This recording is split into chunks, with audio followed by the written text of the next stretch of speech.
How's everybody doing? Good. Awesome.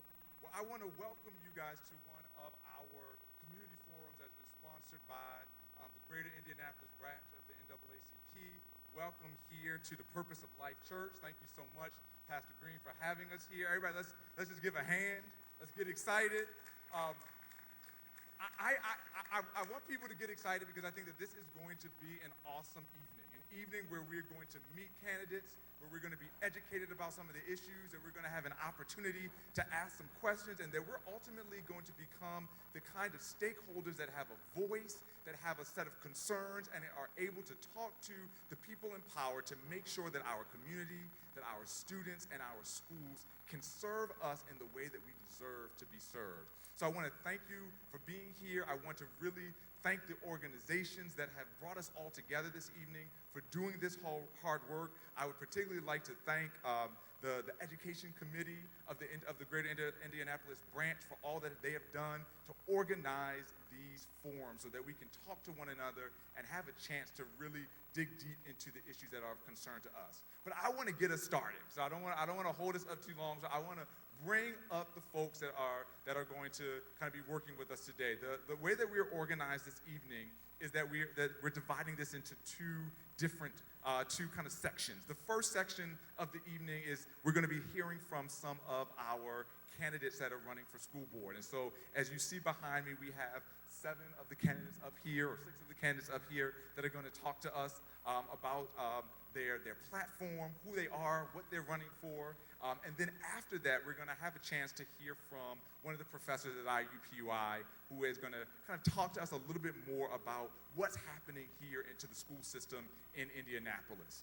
But as we get started, I wanted to kind of just give us a chance to hear from the leader of this house. And I wanted to call Pastor Green to kind of open us up, to welcome us here to your church, and to open us up with prayer. So if Pastor Green can come up and do that for you. Yeah, give him a hand, everybody. Yeah.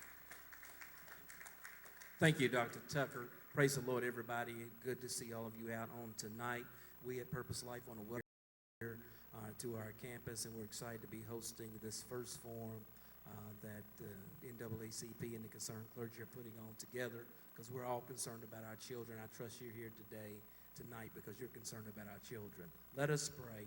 Eternal God, our Father, Lord, we come before you as humble as we know how. Lord God, we thank you for this evening. Thank you for all that are gathered. Lord, we thank you for every candidate. We pray, Lord God, that you're going to bless our time together on tonight. Lord, that we might learn, Lord God, that we might be informed people and be able to make wise decisions and wise choices. We pray, Lord God, that you will guide the moderator, Lord, and be in every presenter as well.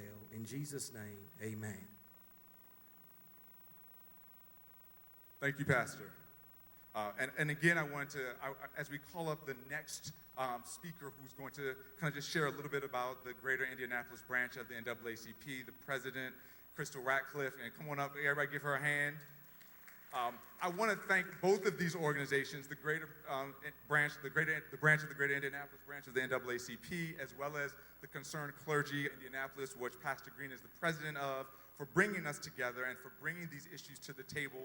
I also want to let folks know that we are live streaming. We are live, so there are people who are here in this room, and we're going to be talking to you and hearing from you, but there are also people who are connected and talking to us from all around Indianapolis and the state of Indiana who want to be involved in this conversation, who want to learn, who want to hopefully engage with us. And so we might have some questions that are going to be coming from people who are listening and following us on YouTube and through our live streaming portal. So, we're high tech this evening. So, everybody turn off your cell phone and those kinds of things, or put them on silent, and so that we can be focused and really engaged. But here again is the president, Crystal Ratcliffe. Good evening, everybody. Thank you for coming out today. It's very important that we keep these forums going. As you've known, this is like our 3rd or 4th forum. We also done forums a couple of years ago on the NEO plan, and it seems like it's back here to haunt us with a different face.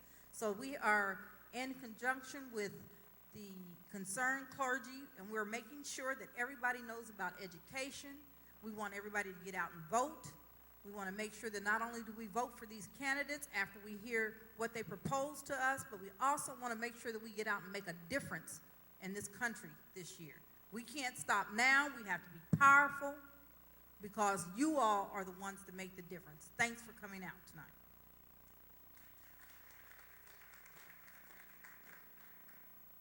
Again, thank you all for being here with us this evening and for taking time out of your busy schedules. And as a result of just the real coming together of this community, we're going to run and move right into the program for this evening. So as I said, the first half of our program, we're going to be hearing from candidates from around the city who are running for the school board election this fall. And one of the things that we wanted to do is really provide them an opportunity to do three things. One is to introduce themselves and say who they are, what district or what larger area they're representing, what are the key components of their platform. But because we have a full agenda tonight and we want to have a chance for everybody to participate and to get involved, I'm going to give them a hard stop time. Y'all look at me, look at my eyes. Everybody has 5 minutes.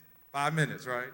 And I'm going to set the timer to about 4.5 minutes. So when y'all hear the timer beep, that means you have about 20 seconds to finish up, and then the Sandman is coming out to stop you, But yeah, I see a note from our president, yes.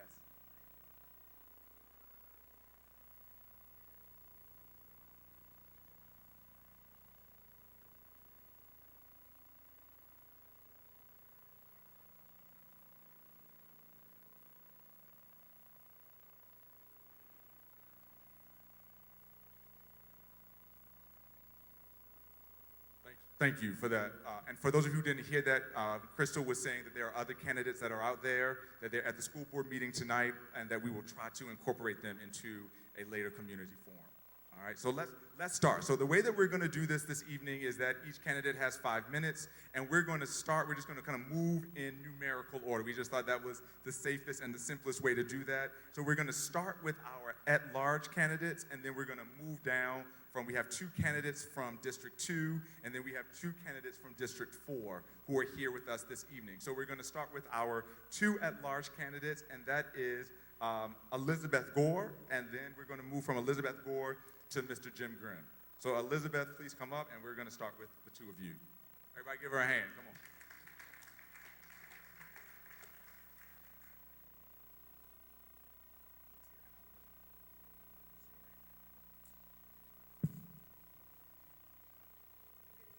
Everyone.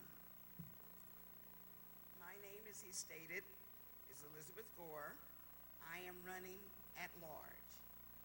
And the reason I want to run, it stays consistent. I want to ensure that our students get a quality education.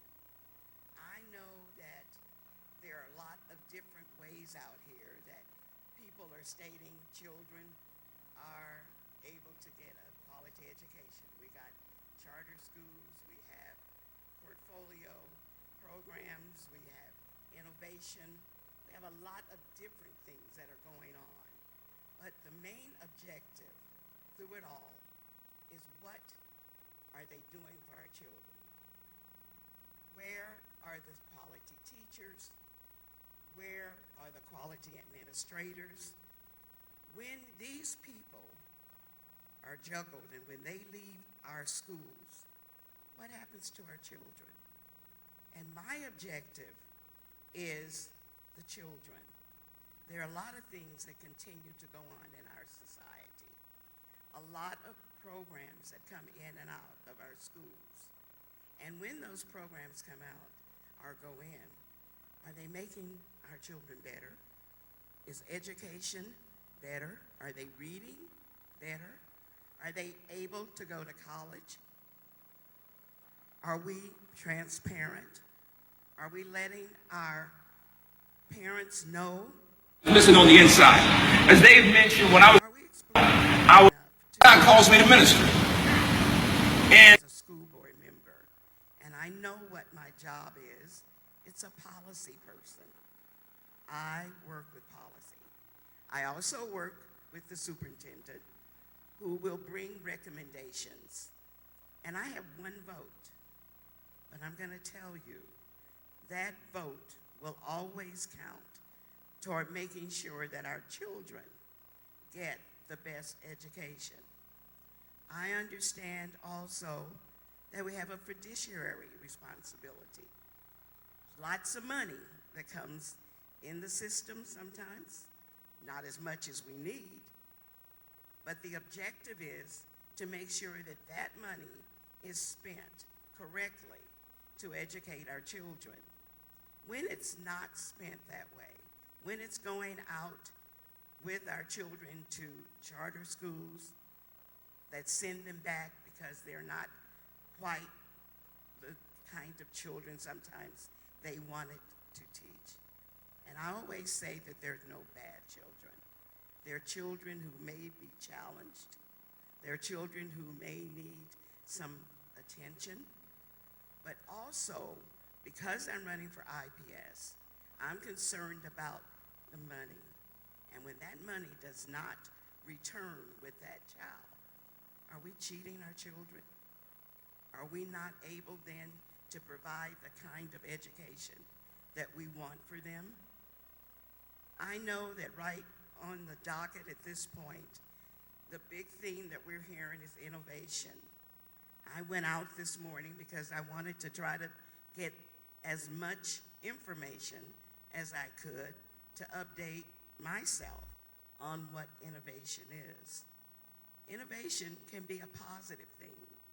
It can be something that can cause our schools at this point that have F grading, it can cause them to be able, maybe to be able to work with a system that can help. However, in Denver, when I was reading, in Baltimore, there isn't enough information to be able to give us, to let us know whether or not the program is working. Autonomy, the administration in lots of areas love. They love the idea that they're able to be in charge of their schools and to be able to make decisions. And that is a positive thing in some areas. Just remember, everybody can't do everything. And so autonomy may not be for everyone, but it may work in some areas. I'd also like to say that I'm for equity, making sure that every student, whether he or she is special ed, whether he or she is at the top of the class, that they all get education. I also think accountability. After all of it's done, who's accountable? And a lot of it, let me tell you, does not just start with our local school. It starts with our legislators and our state. So let's be sure that when we talk about quality education, you know that there's one board member that cares, and I care about our children getting a quality education.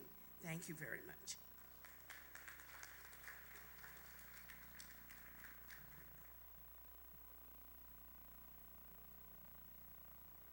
Hi, my name is Jim Grimm, and I'm running also as an at-large candidate. And the main reason I'm running as an at-large candidate is because the school board position for the district where I live is not open at this time. There are a few things I want to mention that are part of why I'm running, and then I'll maybe go into some other things, but I want to make sure I get all of that out first. First of all, one of the reasons that I am running is because I have an on-the-ground perspective. I've worked with or in IPS schools for a few decades, more than I care to admit. And I really never, ever thought about running for the board. I never, ever really wanted to run for the board, but recently I've realized that we definitely need some people to run for the board, so I appreciate the fact that all of us are up here. When I say I have an on-the-ground perspective, I spent years working with school communities to try to get parent and community engagement to help with the learning process. Because one of the things that we know from the recent research and research from years and years and years is that focusing just on the classroom side of things is not reaching the root causes for why children aren't learning. And until we figure that out, or until we admit that to ourselves, we're just going to keep flushing money. And so we really need to take a much better look. I also want to say the on-the-ground perspective, because one of the things that bothers me about the board is the fact that they keep saying, oh, it's not their job to know what's going on in the schools. Seriously? If it's not your job, whose job is it? I really believe it is that's one of the things the board members should know, what's going on in our schools, if nothing else. Anyway, so those are some of the reasons. Another reason is that my entire professional life, I have been focused on family and community engagement. And I believe right now we're at a point where we're not doing it as well as we ever have. I think it's time that we get back to putting families first. I feel like right now we've made them last. And that bothers me immensely, enough to run for the board. And so I would like to be able to have a voice to remind ourselves that yes, we're focused on the children's learning, but we really have to be focused on the entire family and the communities in which they live. And if we're not, we're really missing the boat. Along those lines, I also think it's extremely important that community voice be a big part of any equation. People should not be bringing proposals to us and asking us what they think. They should be asking us what we think should be in a proposal before it's made. That's the way it used to be done. Not that I think everything was perfect in the past, because it certainly has not been, but we can do a whole lot better. I also am very bothered by the fact that there are lots of classrooms in this district that don't have qualified teachers. As a classroom teacher, I was a classroom teacher. I can assure you that when I taught, I know it was a long time ago and all, but I don't ever remember a classroom without a qualified teacher. I just don't remember that. And to learn that entering the last 9 weeks of this past school year, we had 80-some openings, 80-some classrooms in this district without a qualified teacher, I don't go for that. We can do better. We can do a whole lot better than that. Also, improved communication. I really believe that we've spent a lot of time talking about improving communication. We've spent a lot of money and resources, but we need to make sure that whatever we've done works. We need to make sure that families and community and the children themselves understand what's going on throughout the district, throughout their school. And the last thing I want to mention is this accountability factor that Liz mentioned. Accountability is extremely important, especially since we have just finished 2 years where our spending outperformed our revenue. I have a problem with that too. So, just because I believe that you really need to make sure that you make your budget. So those are the kind of things that I'm concerned about, and those are the reasons why I'm running for the board. Thank you. We now have 2 candidates from the District 2. We'll start with Nancy Lacey, and then we'll follow that up with Dr. Ramon Batts. Good evening, everybody. I apologize in advance for any tongue-tiedness you might hear on this mic in the next couple of minutes. Just put it right there. But my name is Nancy Lacey, and I'm running for District 2 because I'm a parent in the Martindale-Brightwood area, and I have kids who have attended IPS public schools, along with, they've also attended, of course, township schools. And at one point in time, I even tried, as a lot of parents do, these different types of schools. We even tried online school. But I'll go back to that. As far as, just so you can know a little bit about me. And the children themselves understand what's going on throughout. And the last thing I want to mention is this accountability factor that Liz mentioned. In that time, I started accountability is extremely important, especially since we have just finished 2 years where our spending out that you make your budget.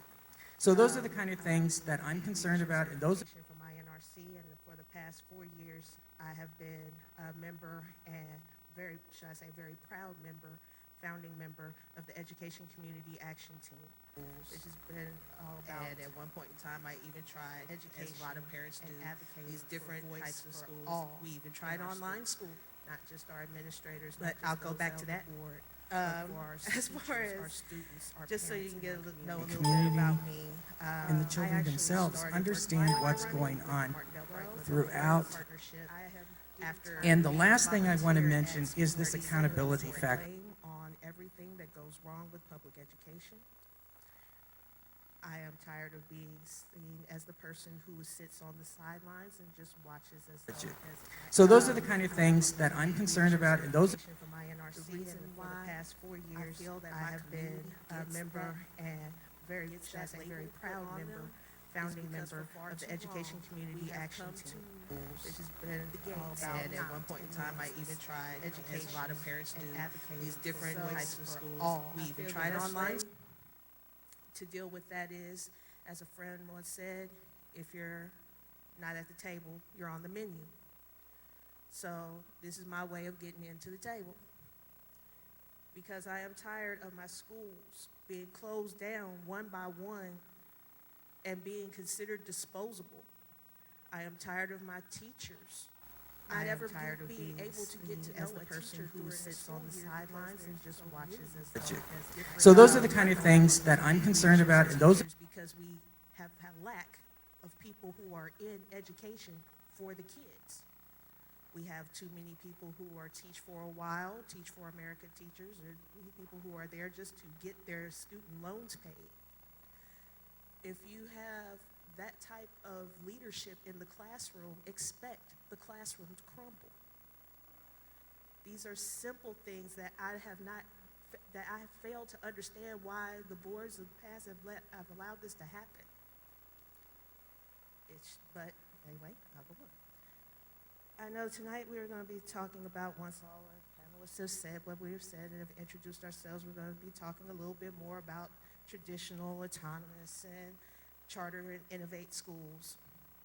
And of course, I look forward to hearing more about that and everybody else's opinion, but I want to just share, but since I'm up here right now, I'll share with you mine.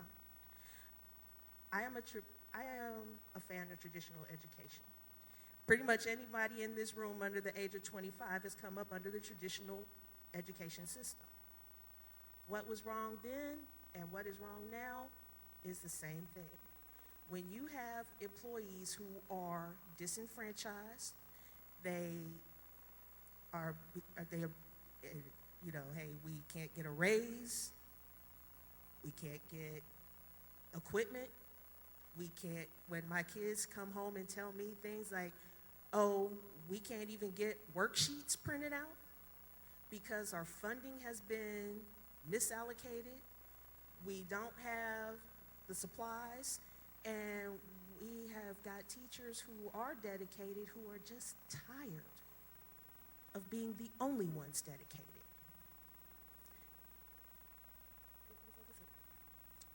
And here I thought I was not going to make all my time. But yes, my thing right now is we do need transparency in our system. We need stability in our system.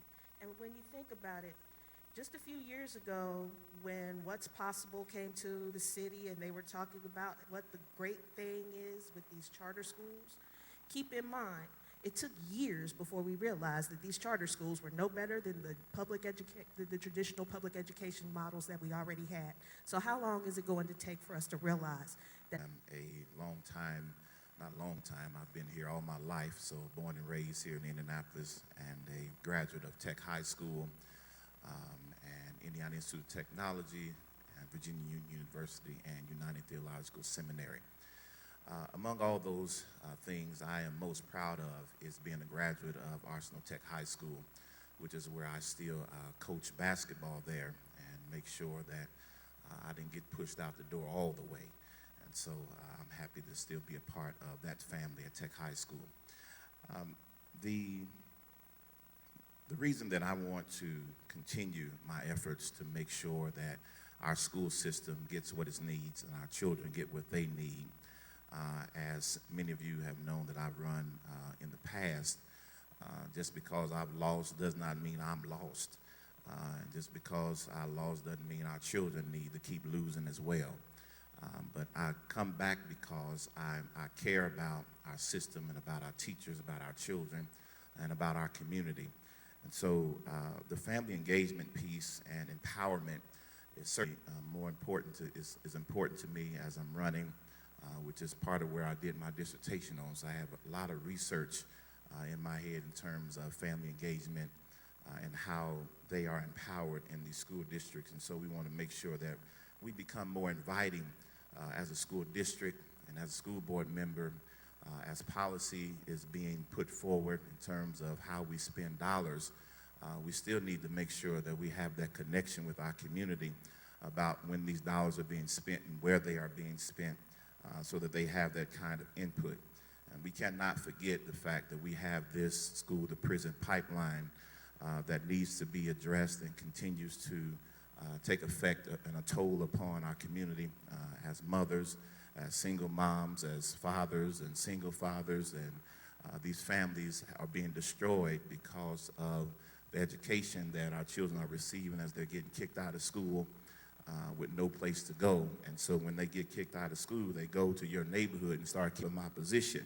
But as a community member, as one who will be elected by the community, I'm still concerned about what happens outside of the school board walls. And then these, we need to have authentic assessments of our student achievement. It's got to be more about more than just a standardized test. Their education is more than that. And even as we have these children, and I don't have the stats in front of me, but we have children who make straight A's, 4.0s, and don't pass the SAT, and don't pass the ISTAT. Does that mean that they shouldn't graduate high school? No, it shouldn't mean that. Does it mean they shouldn't get in college? No, it does not mean that. It just means on that day, maybe they just didn't make it too well, or they're not good test takers. And so as educators, then we need to look at other ways to make sure that these children get to where they're supposed to be and make it in our society. Even today, as I shared with my family before, that if I had to take some of these tests that these students are taking today, I wouldn't be Dr. Batts right now. I'd be trying to be on maybe swinging a bat at somebody. But we need to make sure that these things become fair and these assessments are fair, and that they make sure that they are giving our students the best possibility to pass those exams as to what they're learning in the classroom.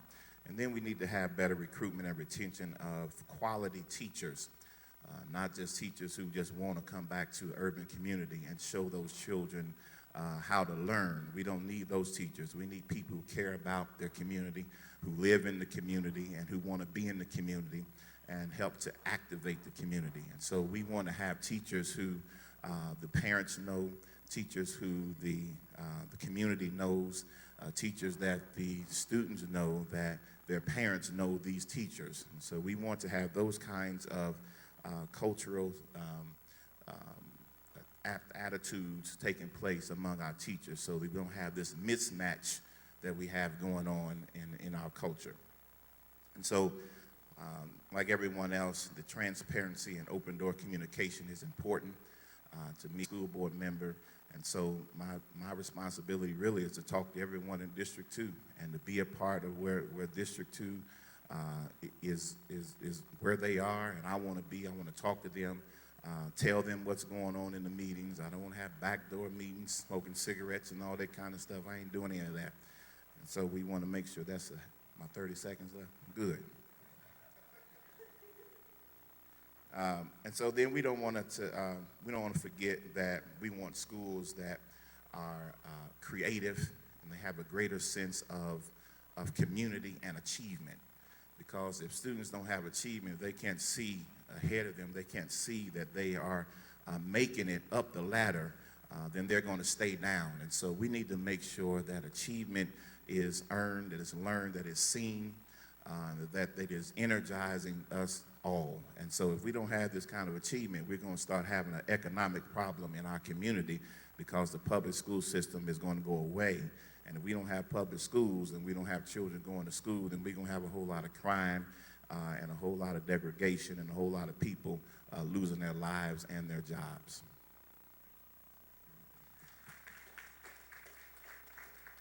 Our last two candidates are running for District 4. We're going to start with Larry Vaughn, and then we're going to end with Patrice Abdullah. Mr. Vaughn.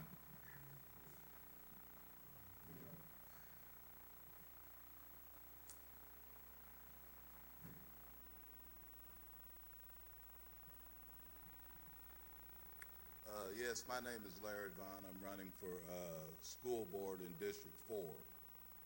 Now, the reason I'm running is because a couple of years, 4 years ago, I got involved with the learning about the common school system here in this state, which have served us ever since 1851.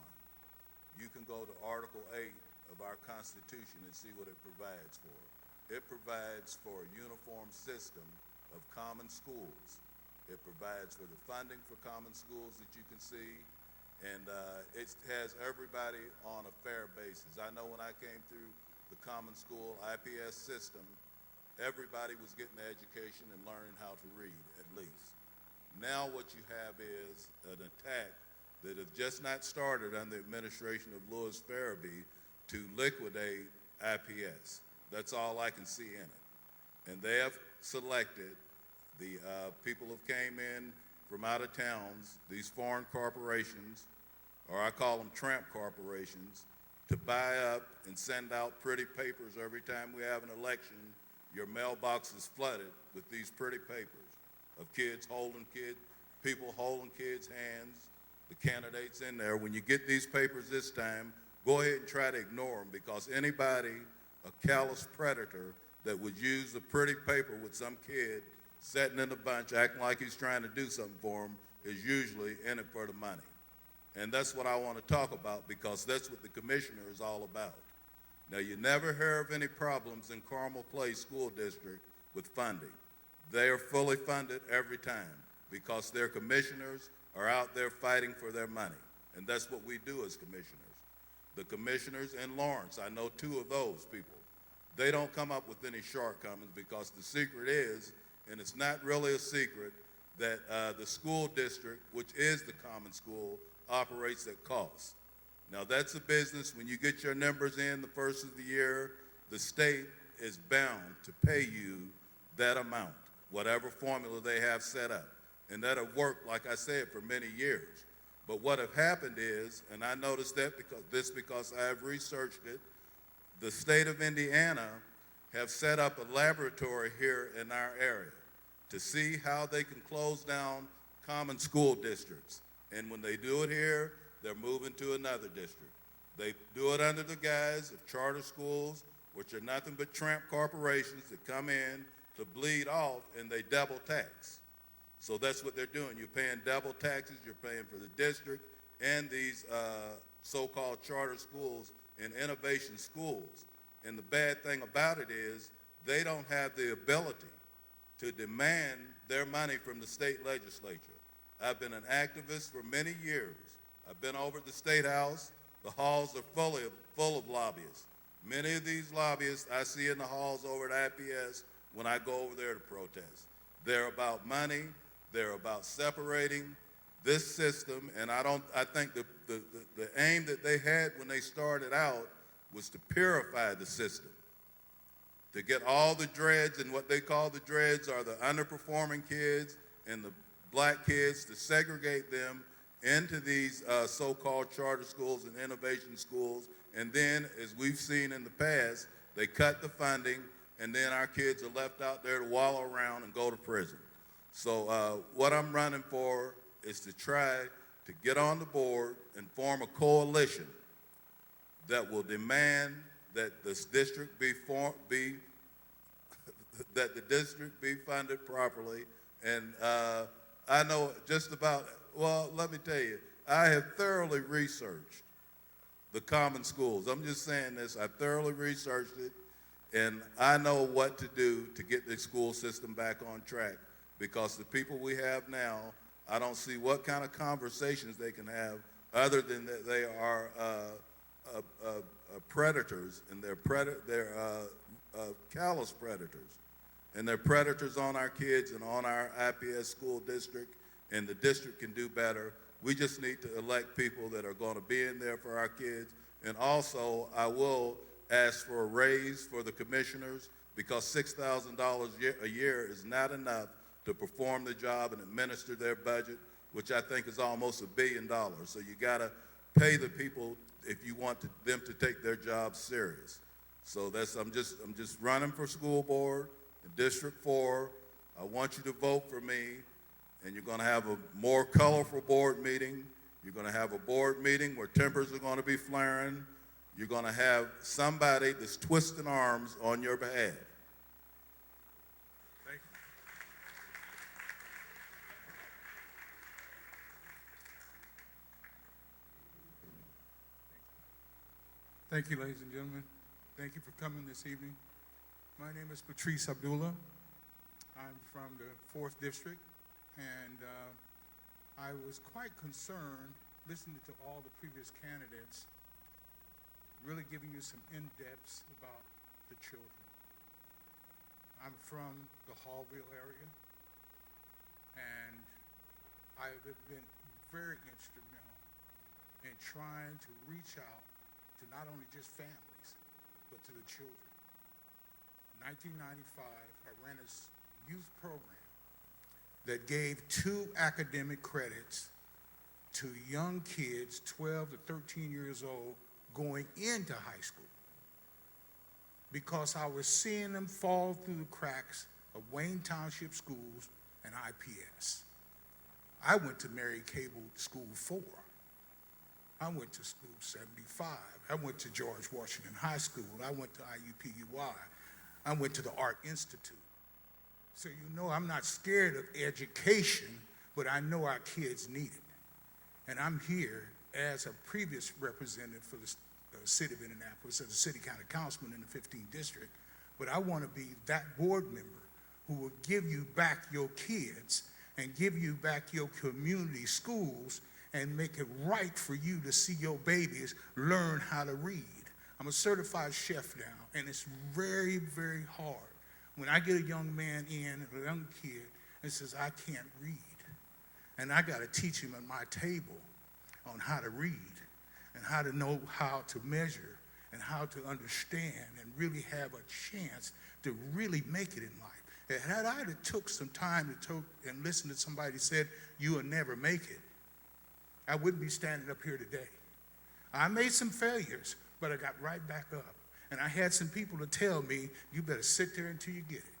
And I had a lot of good fathers in this community that made it happen for me.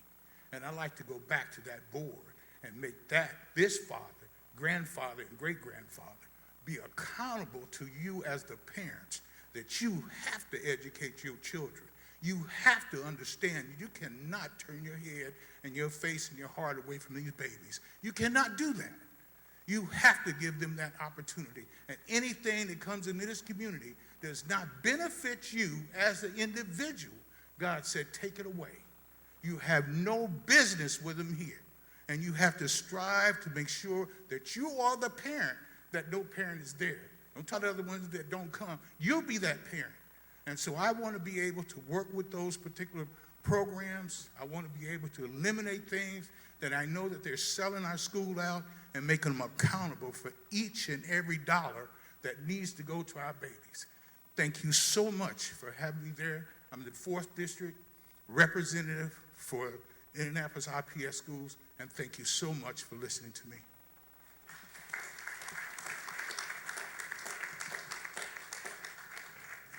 I want to just say thank you to all of the candidates for your very thoughtful and sensitive comments. I want to encourage the members of the audience to talk to these ladies and these gentlemen at the end of the forum tonight, to get their information, to contact them, to ask them questions about things that they brought up in their 5-minute comments. This was just the beginning of the conversation, and we need to have a rich and rigorous conversation that's going to go on and on and on. And I want to say one thing, and I want to thank the candidates again, but if anybody says, if you hear anybody out in our community that we're not interested in the issues, that we're not getting together to talk about the things that are of concern to our parents, our teachers, and our students, you let them know about what we did tonight, that we came here, that we met these candidates, that we had them answer some questions and think about some issues, and now we're about to move into a session where we think more thoroughly about some larger issues that are happening around the city and with our public schools. You let them know. Come to our next forum. Be here, ask questions, be a part of it, because we are making and we are a part of a movement that is trying to provide for our communities and for our children. So I want to thank these 6 folks for coming here and for making a commitment to our children and to our community. Let's give them one more round of applause. Them exit the stage, and then I'm going to introduce the second half of our program. Thank you again. Thank you.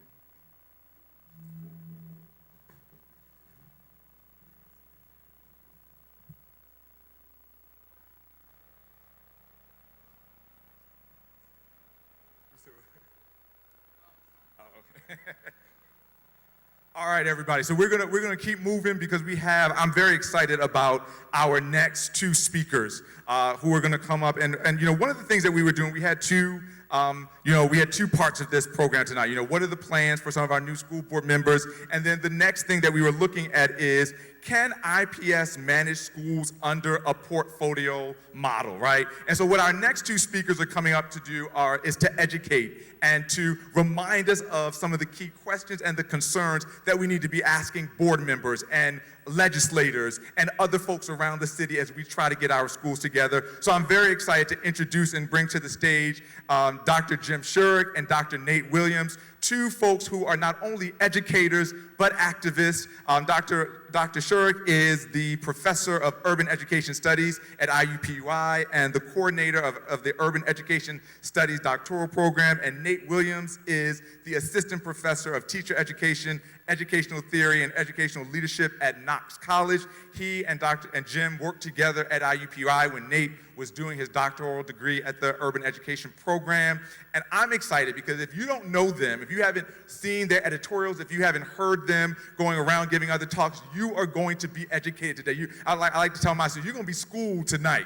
You're going to learn something that you didn't know before you got here. So I want everybody to get excited. We're going to be taking questions at the end of this. So, get your paper out, get your pens, write your questions down. We'll be taking questions from the people that are watching us streaming. But I want to call these gentlemen up to the stage. They're going to start off with kind of a lecture conversation with us and then open up to questions so that we can kind of continue this conversation about the future of our IPS public schools and thinking about what we can do as citizens and concerned members in response to that. So Nate and Jim, please come up and give them a round of applause.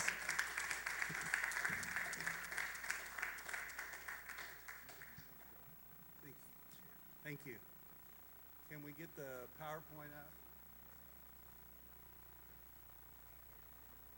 So, can you hear me now? Okay. This is going to be a research-based presentation. You know, we're part of the university, and that's the way we roll.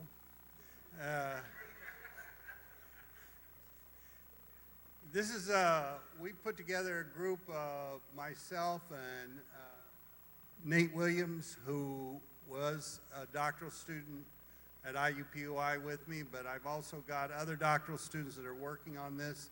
This is Nicole Oglesby here. She's a doctoral student. Robin Jackson. We've got others who couldn't be here tonight who's part of it. Sherman Woodard, Nikki Coomer, and I think that's it at this point. So we're going to present some information to you, and we're going to start out with Nate. All right, good afternoon, everyone. Can we progress the slide 2 times, I believe? One more. All right. We just want to add this preamble, and I'm going to read directly from the slide for you all. Before we get started, let's be clear. We are really versed and knowledgeable about the multiple plights facing blacks in education. Additionally, we are not suggesting that there doesn't need to be system-wide change to the current education system, and we are fully aware of the failures of public education. Nevertheless, we are here to speak about the danger and truth behind what is being called the solution of public education's failures. Got one more? Okay. And a couple of candidates talked about this. The portfolio model is a particular policy model that districts are using across the nation and has actually been used across the world, where you have different schools, different types of schools, traditional public schools, charter schools, innovation schools, that more or less operate as one entire district. And it looks different state to state. Okay. So we're mainly going to be talking about the Mind Trust. I'm sure you've heard about the Mind Trust. We're going to make 7 points, research-based, fact-based points about the Mind Trust. Our contention is the Mind Trust is a Trojan horse. Next slide, please.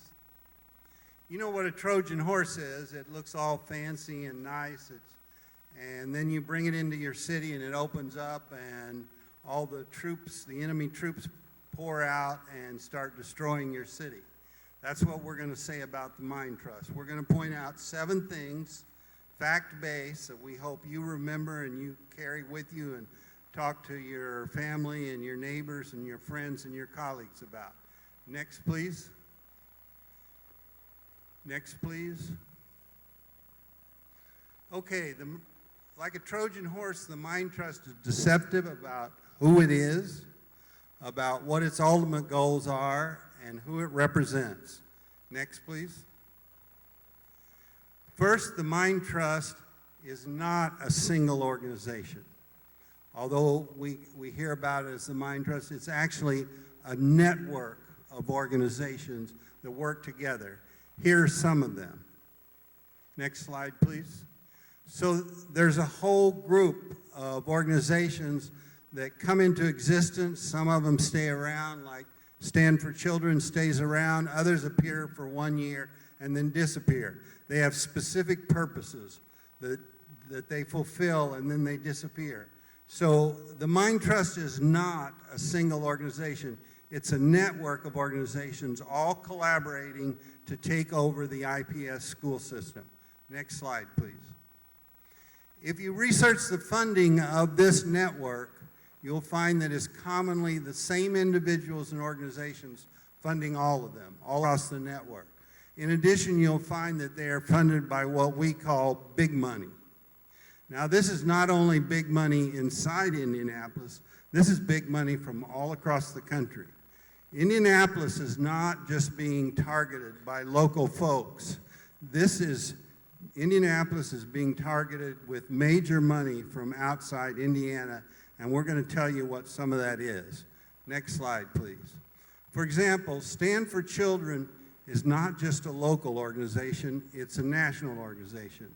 And it has different aspects. One of it operates like a super PAC where they can spend tens or hundreds of thousands of dollars, and we can't find out how they're spending it, who it's going to, because it follows those particular laws that went with the Supreme Court case so that there's no more transparency about what's going on. So there's even more money being spent here than we know about because we can't get to the facts on that.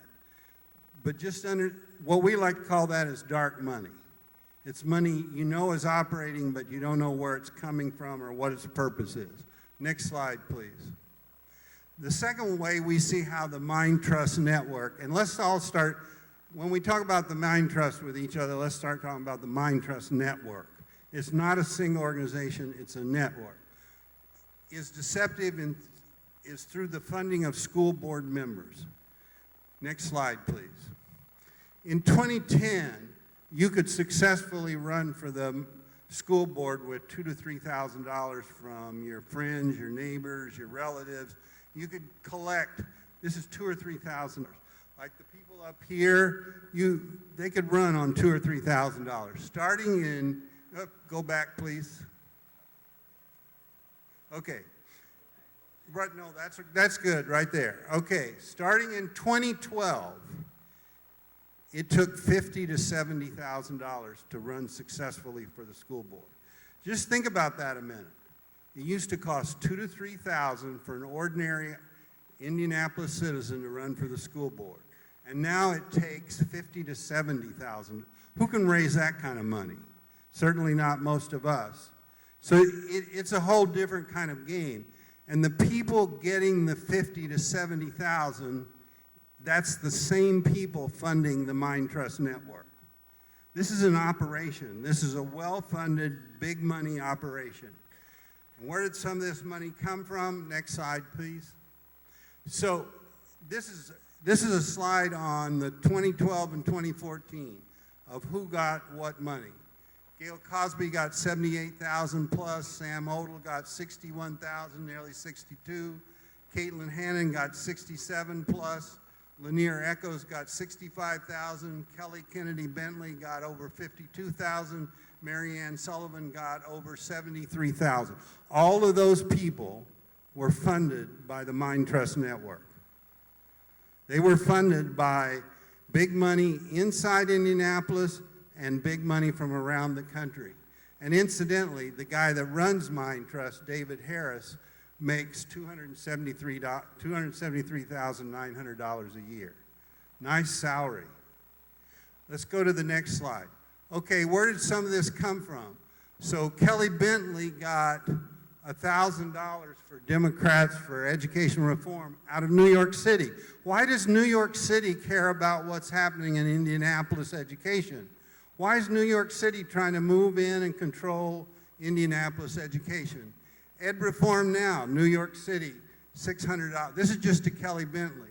Reed Hoffman out of San Francisco sent $1,000. Stacy Schusterman out of Tulsa sent $1,500.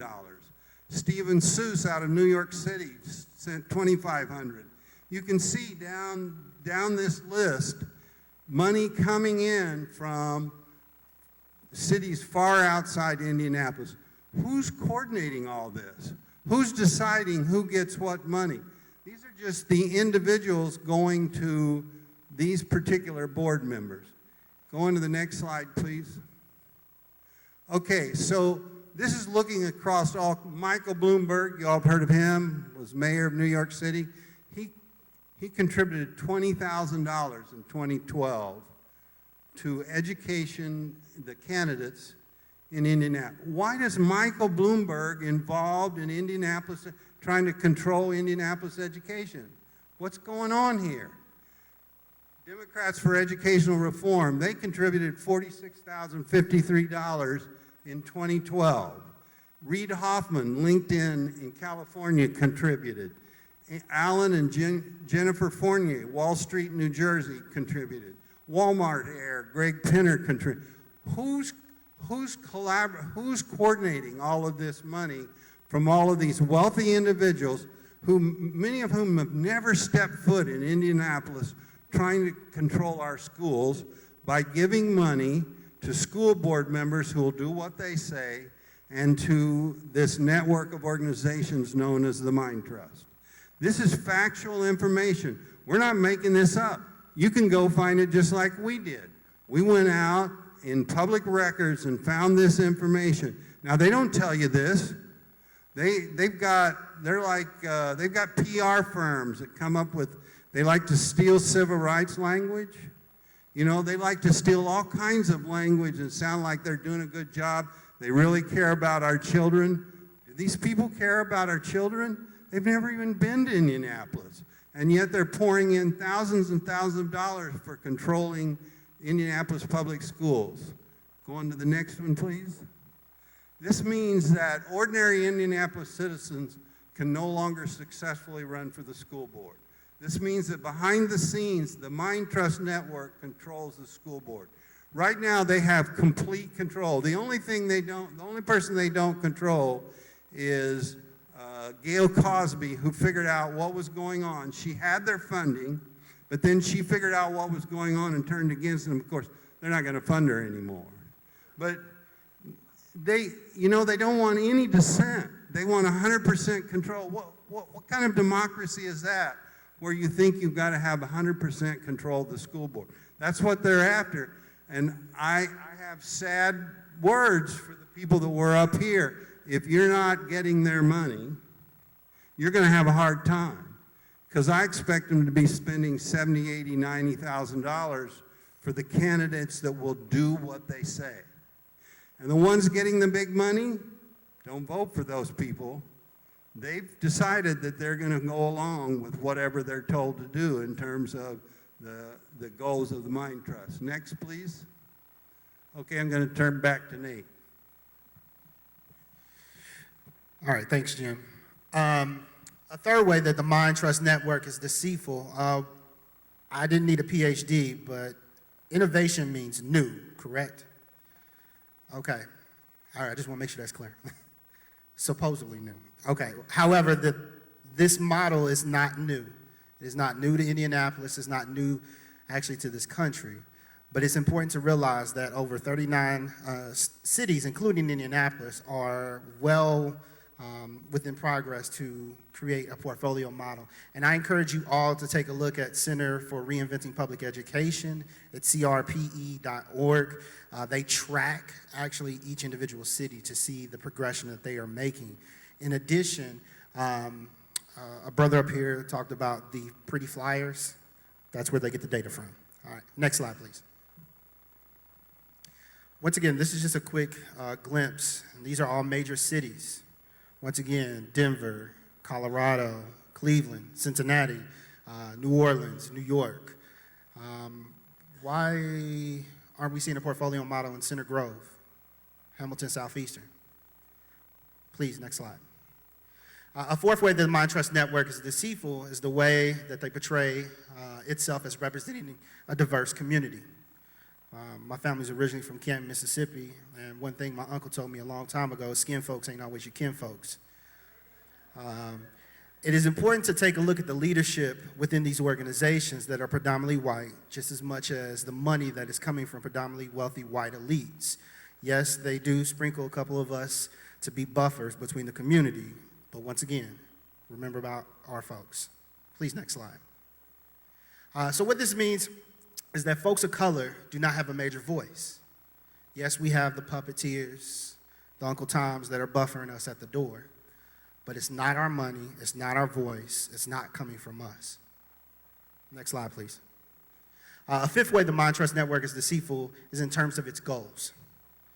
About 3 years ago, I was invited to unpack what was then the NEO plan, and the former deputy mayor meant that this was all about bringing the tax base back to the city.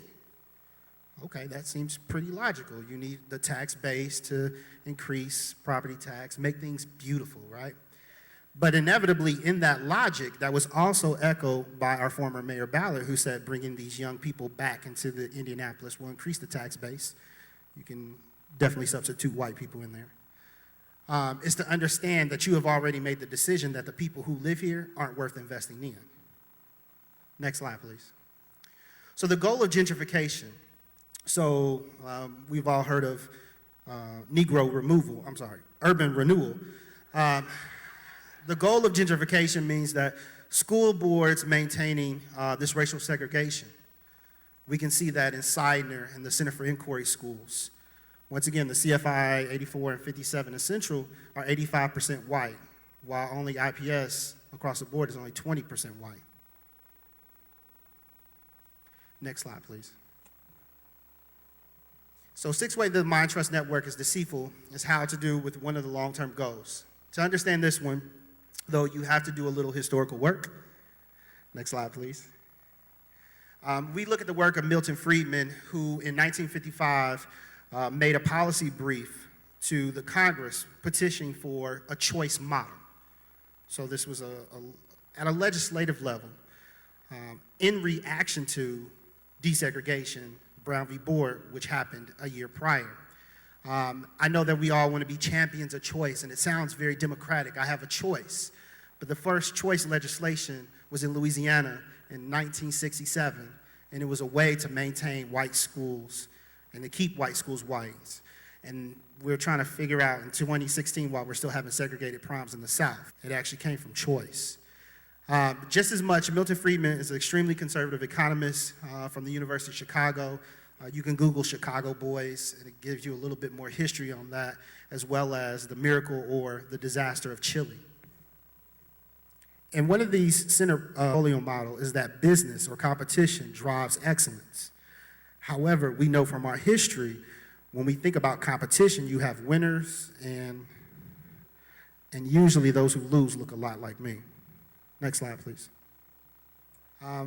It is important to understand that this is already happening and that this model positions our children to be back on the auction block and for people to profit off of our children again.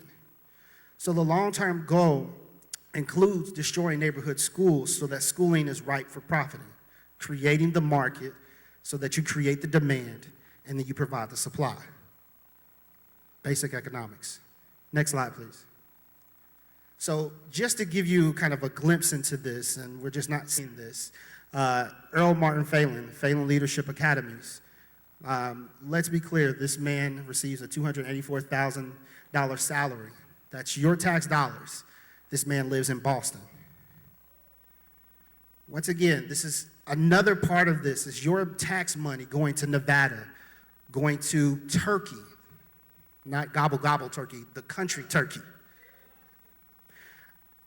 Please, next slide. So the point is that ultimately the Mind Trust Network is making artillery schooling a source of profit for individuals and corporations globally. Thank you, Nate. Next slide. The final point we want to make is that particularly with the innovation schools, the Mind Trust keeps saying that the best model for schooling is business. And this is just not true. We have decades of research in education showing that what it takes to create schools that are highly successful with all students. And let me tell you something, I've spent 20 years studying schools in cities that are highly successful with all kids. Don't let anyone ever tell you that schools can't be created that are highly successful with every child that walks in their door. We have schools doing that. We know what it takes to do that. There's no reason to have low-performing schools. There's absolutely no reason for it. We know in research what it takes. And most of that research is focused on teachers. If you're going to increase the learning in the classroom, you've got to increase the ability of the teacher to teach the kids sitting in front of her or him. So all of this talk about business being the main model, that goes back to what Nate was just trying to say. All of that's about getting the system set up to create profit for some wealthy individuals and corporations. It's not about what it takes to create highly successful schools for all children. Next, please. Next, please. Oh, I did want to point out, that's just not United States research. If you look at the countries that do the best in international competitions, what do they focus on? They focus on teachers. They pay teachers well. There's time in their day to work on their teaching quality. There's just a strong focus on getting teachers to do as well as possible. That's what the focus on all those countries that do the best. And we're not anywhere near the top in those competitions. So to us, the Mind Trust is a Trojan horse. It's set up to deceive us. It's a fancy operation, uses a lot of fancy words, got a lot of organization, putting a lot of money into school board members and other kinds of efforts. But the point of it is to turn our schools over to wealthy individuals and organizations from across the country, not just from Indianapolis, from across the country, to turn our schools into profit centers, to destroy what we knew as IPS schooling and to turn it into something where they can make a lot of money, like we pointed out with the Phelan Academies, making nearly $300,000 a year and not even living in Indianapolis. Next, please. So here's some things that you can do. If you want to be skeptical about what we're saying, follow the money. This is public record, and you can go find it out yourself. Check out the same approach that is happening in other cities. There's 39 cities across the country that are fighting just like we are. This is not just us. This is a movement going on nationally to take control of urban schools. Why are they in urban schools? They're not in Carmel. They're not in Fisher. They're not trying to take over those school systems. They're trying to take over urban school systems because we're vulnerable. And they come in and they think they can take us over and make as much money as they want to. So on the internet, you'll find lots of information. There's even some documentary films that you can go watch that talk about the struggles that are going on all over the country in urban centers to fight this kind of reform. The third thing is study the reform effort itself. Again, that information is out there. You can begin to see who's behind it and what they're up to. Next slide, please. Don't let the Mind Trust Network continue to deceive us. Become an active part in it. Look at who's running and what kind of money they're getting. If they're getting the big dollar, you know who they're associated with and what they're going to vote on once they get in there. If you're running without, and this is a tough one that I'm going to say to the people that were talking earlier, if there's two of you from the community running in one district, you're going to hurt yourselves. You need to sit down and decide between you, one of you, to run and the other one to step out. So we've got one-on-one against these people that are going to have a lot of money. I know that's hard. You know, I know people are committed to what they want to do, but we've got to put the community in front of our individual. So again, I would counsel people to sit down. If there's two of you in a district, sit down and figure out which one of you is going to run, and then put your energy behind that. We need people on the board who aren't just going to go along with these shenanigans. Next slide, please.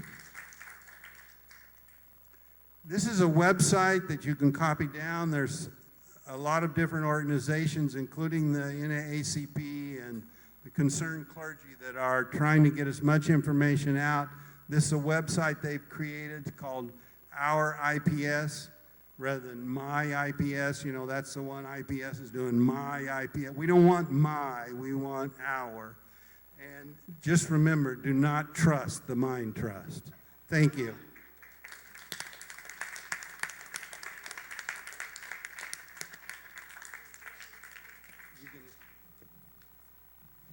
All right, I want to thank Jim and Nate. Excellent presentation. Please give them another round of applause. You know, again, I'm excited because we are getting so much important information. We've had the candidates talk, we've had our activists and our thinkers and theorists talk, and now I want to hear from the community members. We are all what a good scholar calls organic intellectuals. We are all actively engaged in learning about new information and hopefully engaging one another. So I want to open up the room to some questions, and hopefully that Jim and Nate can answer, and that we can engage with one another. So let's start this process. Is there anybody that has some questions? I think the brother here has a microphone, so that folks, if you have a question, please come over here to the mic, or he'll come over to you, and then we'll get this party started, so we can have some questions, and then we can get some answers. And I know that there might be some questions coming on from streaming, and then I will ask those as they come in. My name is Pambana Uichi, and thank you, Jim and Nate, for the information that you provided. My question is, can you hear me now? Can you hear me now? Can you hear me now? My question is, I was saying thank you to Jim and Nate for the information that they provided. And my question is, in addition to voting for community members who represent the community being on the board, what would you suggest, or what are some actions that people can take to push back against those who are Mind Trust members already on the board? Well, one thing I would say, I would refer to something that happened in the fall. The school board, there's a policy that says, particularly on the magnet schools, the superintendent's supposed to ensure that there's diversity in the magnet schools. This school board actually tried to erase that policy and have no press, no policy press to ensure diversity. I mean, you know what that's about, right? Now, because Gail Cosby got the word out and community people came up and threw a fit, they backed down. So my answer is, we need people attending the school board, paying attention.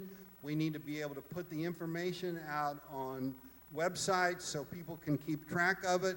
And when those kinds of things happen, we need to go throw a fit.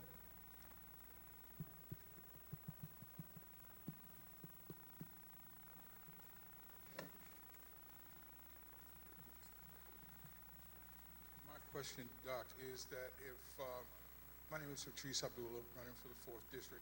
If we're looking at monies that we don't have, Closer to you. or if we're looking at monies that we don't have, how can we really effectively organize to get monies directed to those particular individual candidates that speak for the community?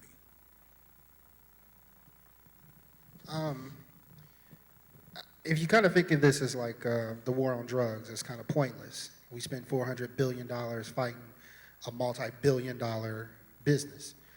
Going dollar for dollar with these people would be a losing battle. I think that we have the sophistication, we have the history to navigate this despite their money. A great example of this, our former state superintendent, Tony Bennett, was a shoo-in for re-election. He was confident. He thought, like, I got this. Once again, he's a part of that same network. But it was a network of teachers using social media and their friends and family and telling folks, like, hey, do not vote for this moron. Like, and I think that this is where the younger generation can step in and be kind of that vessel to help disseminate information at a very costly or cheap manner.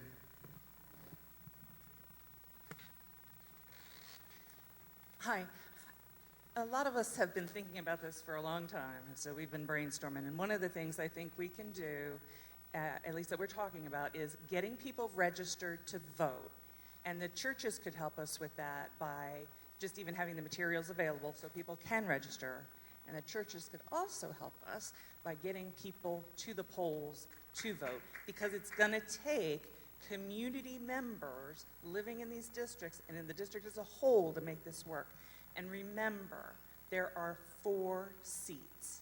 That's control of the board. If you don't get 4, it's not going to change anything for another 4 years.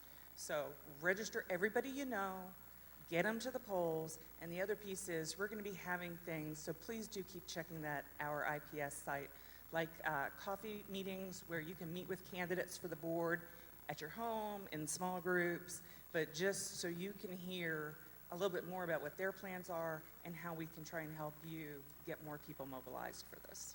I got the gentleman here in the front, and then in the back in the white, and then right here in the middle for you. Were they going to respond to the young lady? You asked first, was y'all going to? Voting, mobilization. That was more of a comment, but you good? Oh. Okay, go ahead. Okay. Thank you. Thanks, Dr. Green, for doing this. This is good. I ran for school board a long time ago. I lost. It was about 10 candidates. I won every debate. The operation was a success, but the patient died. I won every debate, but I lost them. Now, this is what was interesting. I didn't have to lose that. It was a group, they didn't call themselves the Mind Trust, but they flew in here and they said, boy, you got a profile in this city. The teachers union tried to woo me. Come on and be our candidate. I said, no, can't do that. Then this other group, I guess they just call themselves the charter schools or whatever, out of Denver, and they said to me, we'll make everybody else shut up. You never have to campaign another day. And it's interesting because we got 50,000 here. It's interesting you put that up there. That's what they said to me. You will win, but you had to be our candidate. And my response was, do I have a for sale sign on me? If I was a prostitute, you couldn't buy me for that much. And I said, my platform is children first. I came in second because I wouldn't succumb to that. But it's interesting. My point is, that was years ago. And what I'm hearing now, they have perfected it. And you guys come along with great data. But I'm worried. Here's what I'm worried about. I do not see a Julia Carson, Bonetta Tanner, Bonetta Sloss. They just knew the numbers in their precinct. Those girls, they just knew, they knew stuff.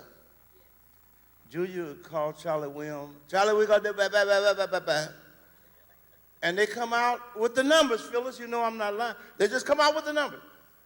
Y'all sophisticated, but we can't get no numbers. Now, look, we got to have a comprehensive strategy. I don't see the comprehensive strategy. When I talked to Tony Duncan and Gene, and they said, well, who's the brother just said Negro removal? They said, hey, Doc, all the places down where you were born and raised, there are now 20,000 more units, and the average rent is $1,000 to $2,000. It used to be $300. And here's a wonderful thing that you need to understand. At 8 o'clock at night, you'll see a white woman with a black and white dog jogging through those areas. Eugene said to me, you lost Center Township. I said, Eugene, you crazy. But he wasn't wrong. We have. So, given everything you said, and this sinister stuff done to come and take over, and those hellish figures that it takes $60,000 to $100,000 for a dead blasted school board election, these are big stakes, and you can't be big if little got you, and you can't be little when big got you. Where is the comprehensive strategy? Where is the Bonetta and Julia that knows everybody that votes in these precincts and say, I don't care how much money, I don't care what the Supreme Court say, I don't care what you citizens united say. At the end of the day, you said money's the voice. We got 13 over here, and 13 people gonna vote, and they're gonna vote this way. I don't know that we have that comprehensive approach. All right. Do you guys want to respond to that? I mean, because I think there's two parts in that question. One is, how do we organize and mobilize more broadly? But the other part, I think, and this is going back to what we've been talking about, is how do we get all of the data that we need, right? Both demographic data about the neighborhoods and the communities. How do we get the scoring data? Los Angeles did it about a year ago. Right. Los Angeles shut them down. Right, so do you guys have any insights about other places where we should be getting information, right? We have this, our IPS site, but where's the other information that we can use for our side of the debate? And I'm gonna get to you in a second. We're gonna get to the back, and then, but let me let Jim and Nate respond.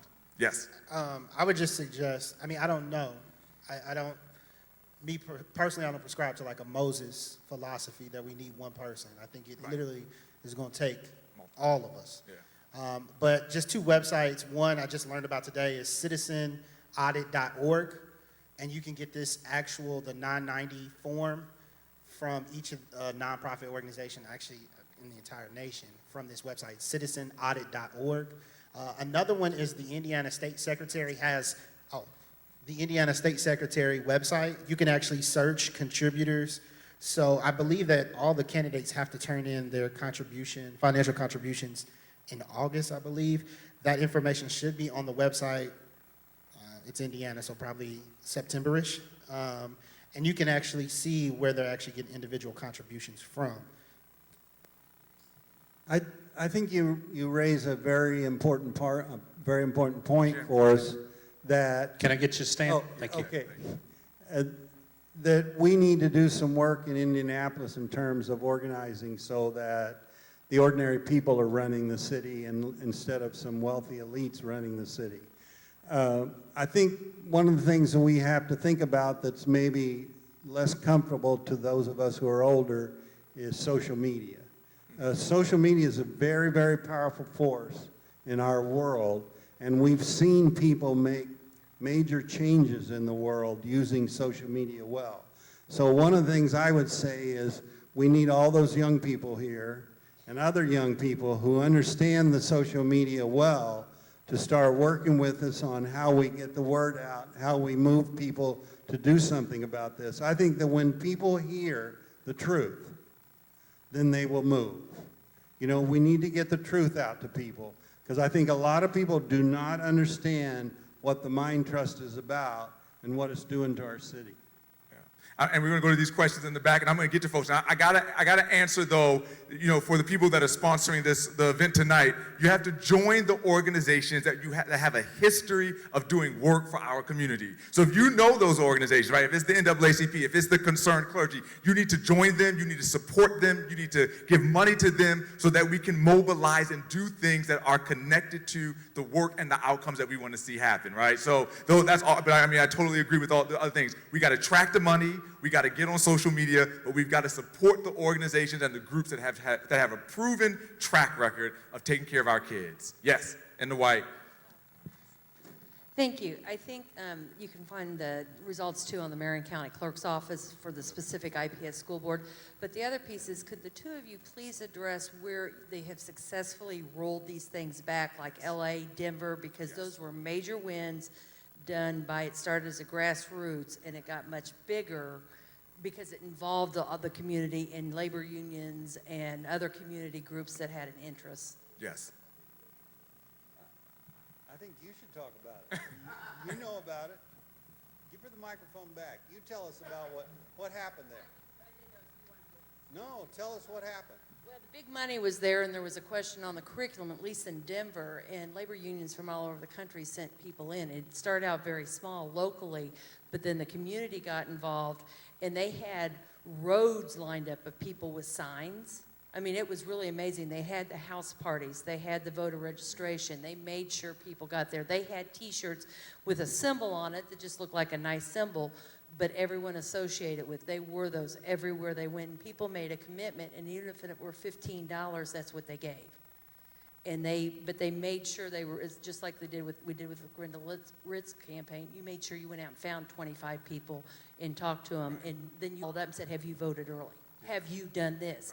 We made people responsible, and that made a huge difference. There's a documentary out about a city that fought this. Does anyone remember the name of that?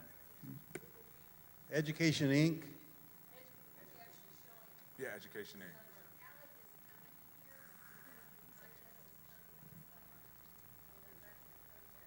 Okay. All right. Education Inc. And then one of the things I want everybody to know is we're taking notes from tonight. We're going to try to send the information with the websites that Nate and Jim highlighted, the websites, the movies and the things we all need to know about, as well as our local organizations, so that everybody can make sure that you sign up on the list in the back, that your email or your contact information is back there, so we can get this content to you right here, and then to the gentleman in the orange in the front, and then I got you in the back. Okay, besides social media and the forums, in reference to what Ms. Bewley was saying about voting, that's important, but how do we get the candidates out and what they stand for? Because I live in Pikes Township, and when I vote, I have no idea who's on the ballot for school board. I don't even know who they are, so you kind of go like, any, many, mighty, mo kind of thing. So we don't want to do that, so I'm saying, what's the strategy do we have in order to make sure that besides these forums that we have a good number tonight, but to get it out to the community, what do we have in store for that? Yeah. On that website that we put up there, they're going to be putting out information on each of the candidates. At the end of September, they have to file a financial report, and then we'll know who the Mind Trust is. I mean, I think you can guess already who the Mind Trust is backing and who it isn't. But once they file those reports, we're going to know who's getting support from the Mind Trust. But they're going to post all that information on that website that we listed. So keep your eye on that website. Candidates' positions are going to be posted on there. You could tell from what was said here on the stage that we've got some people who are completely against the whole Mind Trust model. But they're not going to be the ones with the big money. Brother here in the orange, and then we'll go to the back and then come up to you, Dr. Yer.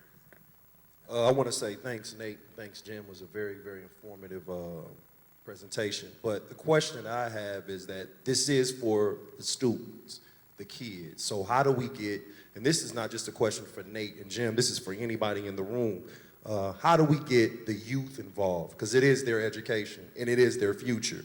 So that's my question, and that can be for anybody if anybody would like to address that. Wait for the mic though. So can we get the mic over here just to respond? to say, how do we get the youth involved in something as sinister and sophisticated as this is a bit like saying, Lionel, you got to have open heart surgery. How can we motivate you to get involved? And I say, my motivation is, where's the best cardiologist ever? In this instance, the babies are the ones that's being served, but the babies cannot stand to fight Walmart and all of these big organizations who come together to extract the nectar from the plant and not leave any pollen somewhere. Grown people got to do that. And in that spirit, what you guys have done in terms of information, what Dr. Green, as a thought leader, and people who think like him have to come together, and what the politicians have to do, come together first to develop an agenda. What is your agenda for educating our children? And secondly, start putting your own people out there instead of saying, like she said, I don't know who to vote for, because you haven't given them an alternative. Let this group get together and let's slate our own people. Let's first slate your own ideals, then slate your own people. So, you know, I don't know how the babies, we have to protect the children in this instance, I think. Well, let's go. We're going to move up because I'm going to let some other people respond to that. But I'm going to get the question in the back. I know you've had your hand up for a minute, and then we're going to get a response. We're going to let other people respond to that because that's one argument, right? And I think there's two sides to that equation, right? Or two sides to that debate. Let's get this question, and then we'll come up to this cluster up here, who I see some hands up in the back. Is it on?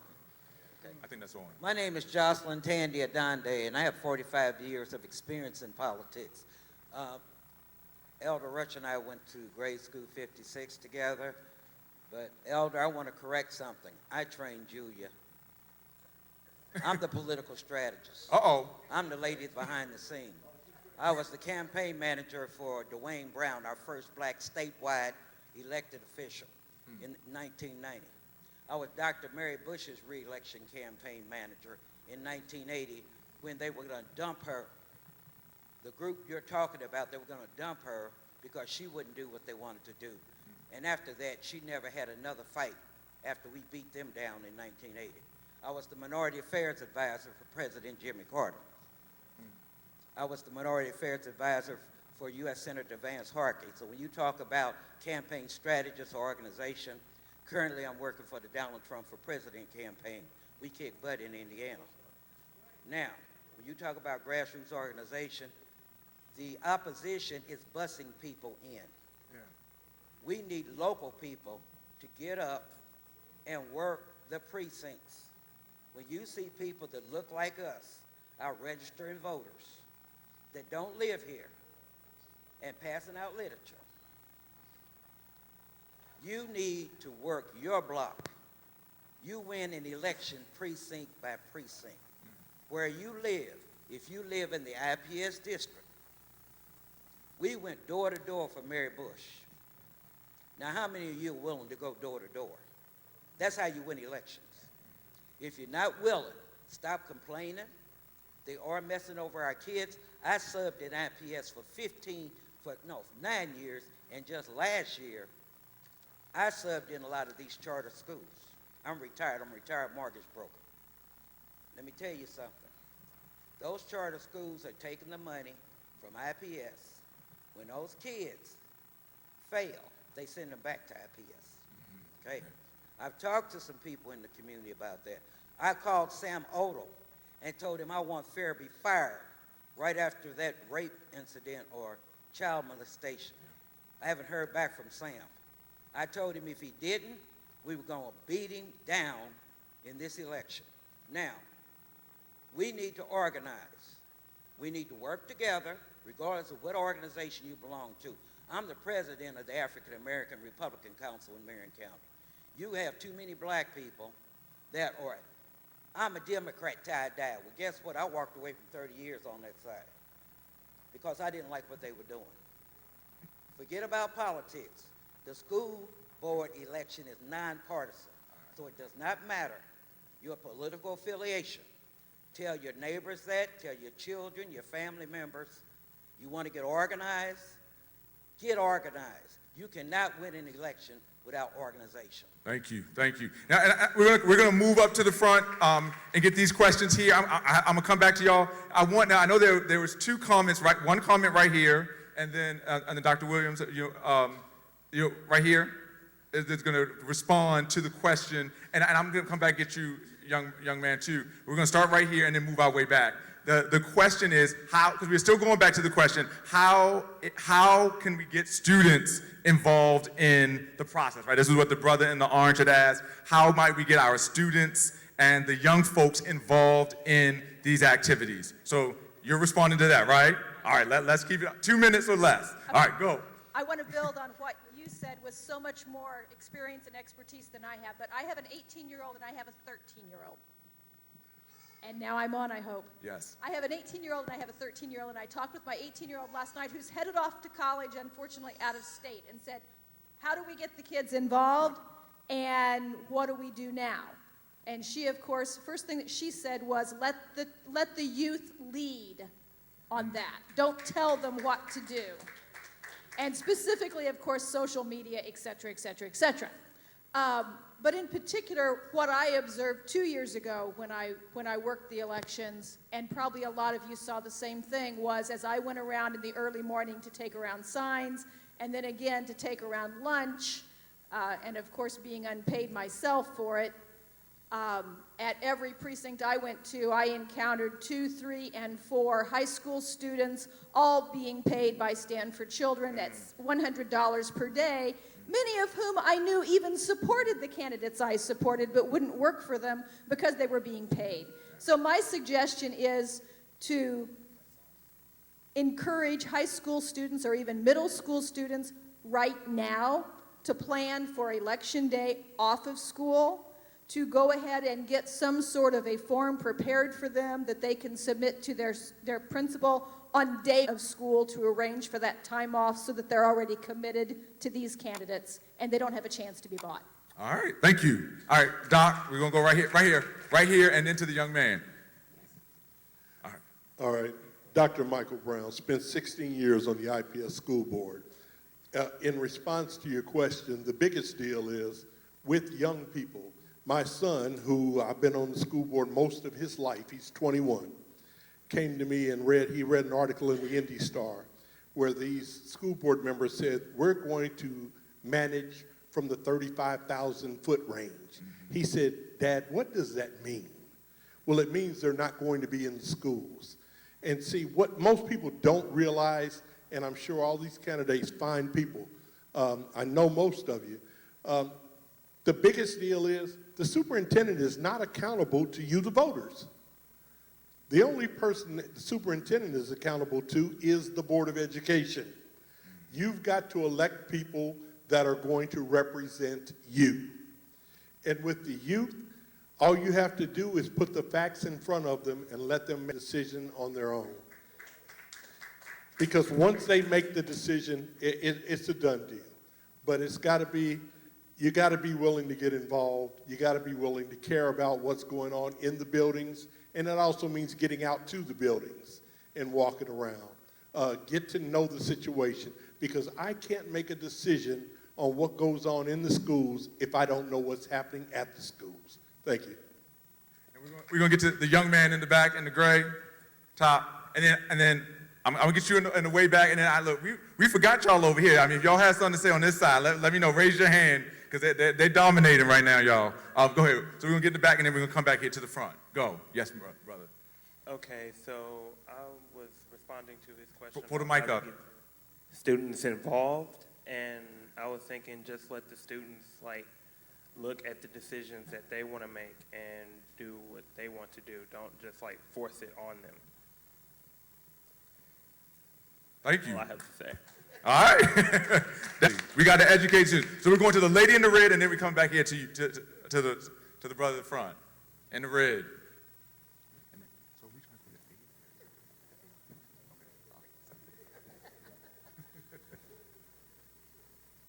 red, yes, right there. That's Good evening. good evening. Let me just say, and I want to speak to that man's point and to Mr. Rush's comment about the youth. We all know the youth can't vote. Right. But this is a battle that we are in. And the main reason why I am here tonight is because of a mother. A mother who feels like she can't do anything for her child. And also because the mother is not aware of what her rights and by state law under the Department of Education, that she has the tools that she has to advocate for her child. Now, you know, we talk about the Mind Trust, and I think you wonderful academically, technically savvy people are wonderful with the networks, and yes, we have to have that happen. However, we're talking about a lot of IPS parents and students that can't afford internet. And so we're missing that communication piece with those parents and families, and that's where it gets to the grassroots piece that Mary was talking about. We have to get to those precinct chair people that know their voters, can get them motivated to go to the polls, because the word of mouth, while not always the most accurate, it is the most swift. And neighbor to neighbor, they will buy into those candidates because, well, I've known Sister Betty next door for 20 years, and if he say Leroy all right, I'm going to vote for Leroy. I don't care how much money you put to that candidate. I don't care how much technology is out there. If that person does not believe that that mother, when they cast that vote, like they did one for Commissioner Brown, the Commissioner Brown is going to take her call, going to listen to her concern about her child, because they are racially dividing our children. They are trying to institutionalize our boys. So yes, we do have to teach our children to also advocate every day we're in their classroom of what their rights are as a child as well. So the children do need to become involved. We need to marry the world of modern technology and information and those people that are genuine and legitimate in that arena. But we will also pair with our underserved brothers and sisters who are living off of food stamps and poverty that still need to have this information. I'm welcome for anything that I'm involved in to have these forums and communicate, because that is exactly why I'm here tonight. A mother felt that she couldn't do anything and she had no rights for her child. And that needs to be part of this whole mission. I don't care who's running for office. Thank you. Thank you for those comments. I want to get to, I think that there is an important question that you're drawing out a number of important comments, but how do we develop the whole community or draw the whole community into this conversation? Do our panelists, Nate or Jim, do you have any comments about how to really engage folks who are not coming to these forums, who may not be as connected to some of these organizations that we're all a part of? How do we get to that demographic of people? Yes. And Nate, yeah, I'm calling you. Look. I don't think that I or one person in this room has the answer. This is not just a battle or a scrimmage. This is a war. And there's multiple fronts. There's multiple phases of it. There's not one way of doing this. And I just want to encourage us not to get stuck up in, this is how we should do it, or that's the way, or, I did it this year. Yeah. It doesn't matter. They have the money. These people get 6 figures to sit around and think about this all day. I have 2 kids. I don't even live in the state anymore. Like, I don't have the luxury to do all these things, but if I can do something on social media from a distance, hey, I'm contributing to the war. If you can do something by going to your neighbor or talking to your kids, including them, or, anything, there's one way of doing this. Yeah. No, thank you. Thank you. Right here, brother. I'd like to say that at this particular point, the children are victims. Totally victims. This is not a student's fight. This is a grown folk fight. First thing you got to do is identify the enemy. You got some folk in here right now, possibly, that are connected to the network. They'll sit here and tell you how to collaborate. How you going to tell me how to collaborate in a church when we've been pushing voter registration for 5 years? You can't come in and do that. You don't know what's going on in the black community. Because the last 4 or 5 years, the black community has been intense in voter registration. And so I know some of you know what I'm talking about, because your churches have been doing it. So you need to really, before you make statements like that, you need to have your facts right. But it is not a fight for students, because students are under pressure. They go to this school, 6 months later, they're in another school. They're constantly, the network has constantly put children in constant transition. And that is one of the keys that they're doing, is keeping kids in constant transition while they have brainwashed the parents to think that this charter school is better than that charter school, or this school is not better than Dr. Law's school. And so the parents have literally fallen into the ideology of the network as well. And in order for that to take place, we're going to have to collaborate. And you're going to have to, you know, every year I have True Green come out. And I have True Green. They give me about 6 treatments a year between now and the winter to ensure that the weeds don't function in the spring, don't function in the summer, and don't begin to germinate and function in the fall. If some of y'all stop taking that money, maybe we can hire True Green to help get some of the weeds out. And so that's the problem in the black community. And y'all white folk don't think you can come into something like this and save our community, because most of the problems we got in the community came from y'all. Let me finish. Let's wrap this up. Yeah. Let's wrap this up. Let's not start a debate. Well, let me finish. I said let people talk 5 minutes. Look, you got 1 See, minute. I know about, let's wrap it up. I know about running for school board. I ran for school board. I know about being diverse in elections. One more question. But now we've gotten down to where the rubber meets the road, and nobody is suffering more so than Afro-American children. You can say whatever you want to say. Nobody is suffering more in any community than the Afro-American community. And this is the thing, I want us to take this. I'm going to take one more question. I'm going to get to you, brother. I want us to be committed to collecting and disseminating accurate information, right? And I think that this is one of the things that we're thinking about tonight. Do we know who's running for office? Do we know where they stand, right? That's why we started off tonight with the candidates. Do we know what portfolio model is about? That's why we moved to the academics and our thinkers at IUPUI to tell us about that. And then we do have to ask the question, do we have the data and the information about our districts, about our particular schools, about what's happening around us? How do we collect that information, and then how do we disseminate it to the people that we're connected to? Whether it's over the internet or around your kitchen table, we've got to figure out ways how to do that.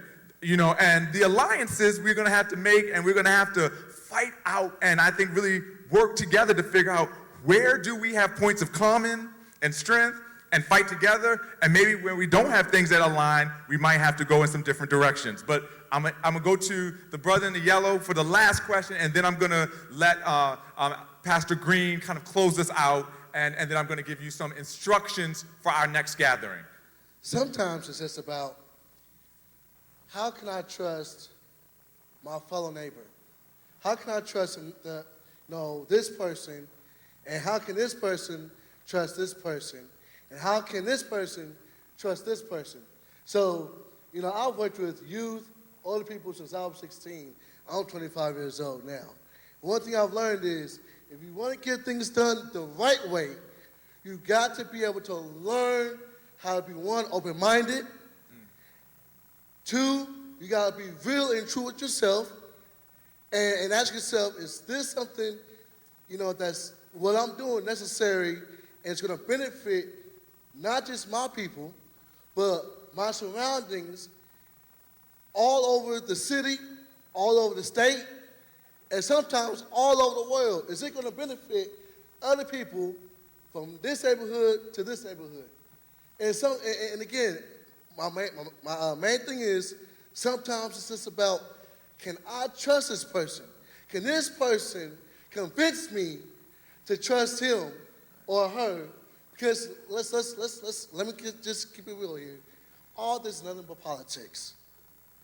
All of this is nothing but politics. You know, and I'm gonna be perfectly honest. I don't really trust politicians. You know, and so again, when people run for school boards, people, you know, regular citizens like us, we look at school board members as another part of a politician.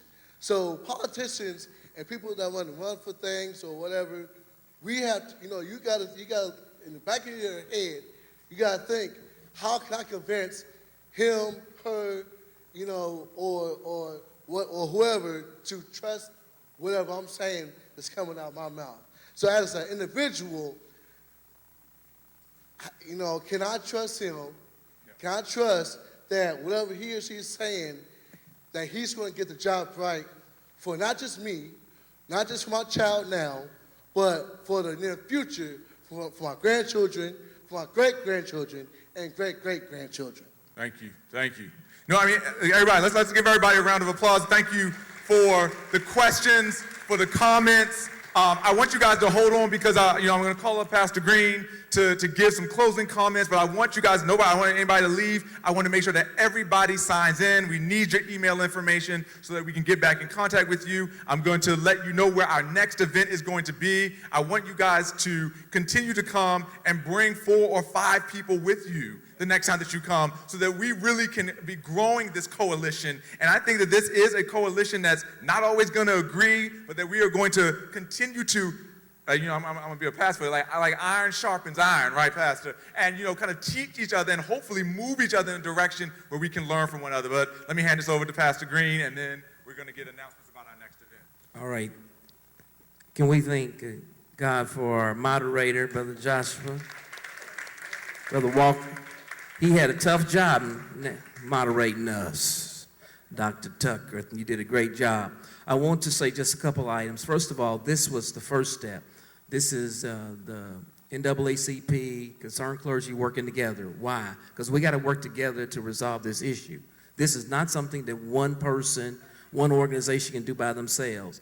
Elder Rush talked about having a strategy. The first strategy is having some people that would work together. And we need everybody. We need people from the academic field. We need grassroots people. We need churches. We need organizations that are willing to be part of the movement. Now, this is going to continue because the next forum in July is going to be at the Messiah Baptist Church. It's related to discipline in our schools. We cannot be effective trying to articulate an argument and you don't know the facts. That's why you got to have some people who know, here are the clear-cut facts. Then as you begin to listen to the candidates, you can ask more intelligent questions. So don't forget, next month it's going to be at the Messiah Baptist Church. You will, Facebook as well as email, etc. Now, address of it, 5640 East 38th Street. You're going to the other end of 38th Street, 5640 between Emerson and Arlington. They're on the north side of the street, and Pastor Clay will be there to greet us for that in July, all right? Now, we're continuing the conversation on tomorrow night because on the Concerned Clergy radio program, Dr. Shurik is going to be there sharing additional information. Why? Because we've got to get the word out. If people don't know, they can't come to a wise decision. We need to make sure we have those facts. I do not, please, ma'am, please, sir, don't fall out about door-to-door versus social media. It's not about either or, it's both and. The Mind Trust Network is not sitting around, do we do this or we do this? They're spending money doing both. And if we can quit arguing about, is this one better than that one, and say, well, given that we're going up against all this money, we need people who will knock on doors, and we need people who will tweet. We need all of that to go on because it's the grassroots that's going to win. Our candidates that we're going to support are not going to outraise the Mind Trust Network. But I do believe because I'm a product of the civil rights movement, that people, grassroots people can say, enough is enough, and we're changing it, and we want people in office who have not been bought and paid for. All right? So when they send you an expensive flyer, just put it in the trash can. Make sure nobody else sees it. Now, because I am raw, real, and relevant, there are 3 candidates that were not here tonight. 3 candidates. A couple of them had the IPS board meeting. Sam Odom, he's running at large. He was on that sheet there. Diane Arnold is running in District 4. She was on that. I'm just saying where they were, trying to connect the dots for you. And then Vernita Moore is running in District 2. Y'all some smart people, ain't you? Y'all gonna figure this out. This was video. This was video. So you can go to YouTube, Purpose of Life Ministries, and you can replay it if you want to slow it down and look at it. And most importantly, make sure you get involved. Share with somebody. At the next forum, it has to grow and get bigger because we have to get more people involved. They have to be educated on so they'll know the right questions to ask and not get, sold a bill of goods because something looks nice. We do that by beginning to share with people. However you share with them. Between beverages, 4th of July, bring this up. Your beverage of choice. I'm just talking about what I'm talking about. Slide this in. It's important. Say, Pookie, remember this. All right? We got to use all those opportunities because November will be here before you know it. All right? So it's important that we work together. Now, we preachers will be drinking water, but whatever y'all drinking, y'all make sure y'all share with somebody else. All right. Is that all? Is that got it? Date, we don't have the firm date yet because we're going to make sure that the candidates from the school board can't say they got another meeting. We want them to be able to come, and if they just don't come, they'll tell you something. July the 12th, that's what you're going to go with? They don't, Larry, July the 12th. So it's going to be July the 12th, Pastor, 6 o'clock at the Messiah Baptist Church. Will that work? All right. If the date changes, we'll let you know. July the 12th, at the end of the month. Right. We should be fine. So and Larry serves on that education committee. Elder Rush, one last thing before we go. Yes, sir.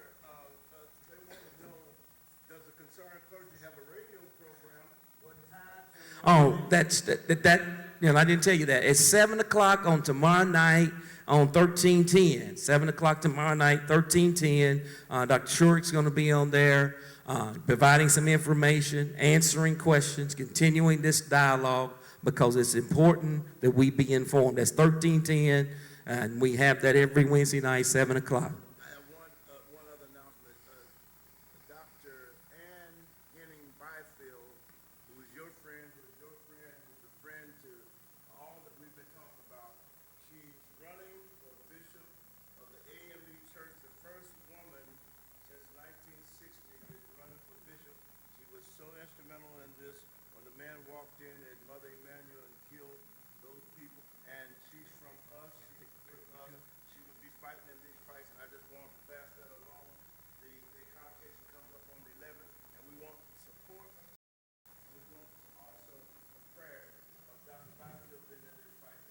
All right, now the candidates are going to be available. If y'all got some questions for them, one of the important questions you ought to ask every candidate is where you get your money. Who is funding your campaign? You say you running, who's funding your campaign? That'll tell you a whole bunch right there. Ask everyone to please stand, because we in the church. We're going to close that in prayer. All right, one last announcement. I wanted everyone to know that, again, we thank the concerned clergy of Indianapolis, who's the president is right here, Pastor Green. We also thank the Greater Indianapolis branch of the NAACP. If you are interested in learning more about the NAACP, go to www.NAACP.org, or you can call them at 317-925-5127 to get more information. Get involved, tweet about it, Facebook it, Instagram it, call your neighbor, knock on your next door, anything that you can do so that people can get involved tomorrow night and next month, and you can close it out for us, Pastor. All right, and the concerned clergy's information is over there on the table.